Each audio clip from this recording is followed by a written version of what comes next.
নামাজ পড়ার দৃশ্য।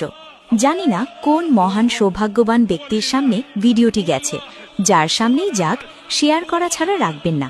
এই দৃশ্য শেয়ার করা মানে আপনি একজন ইসলাম ধর্মী মানুষ হয়ে আরেকজন ইসলাম ধর্মী মানুষকে এই ইসলামিক কাজ করার জন্য আহ্বান জানালেন। যার সামনেই যাক ভিডিওটা শেয়ার করে সবাইকে দেখার সুযোগ করে দেবেন। কবরের মধ্যে নামাজ পড়া ইসলামে কোনো বিধান নেই। রাসূল সাল্লাল্লাহু আলাইহি ওয়াসাল্লাম নিষেধ করেছেন, তোমরা তোমাদের কবরগুলোকে সিজদার স্থান বানিয়ে নিও না। রাসূল সাল্লাল্লাহু আলাইহি ওয়াসাল্লাম বলেন, ইহুদি খ্রিস্টানদের উপরে আল্লাহর লানত, তারা তাদের নবীদের কবরগুলোকে ইবাদতের স্থান বানিয়ে নিয়েছিল।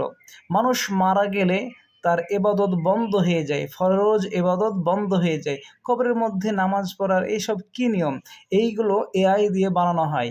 দুঃখের বিষয় কি জানেন, যারা বানায় তারা মুসলিম না, তারা মুসলিম নয়। তারা কি মানুষ? না, তারা মানুষ নয়, তারা জন্তু জানোয়ারের চাইতে নিকৃষ্ট।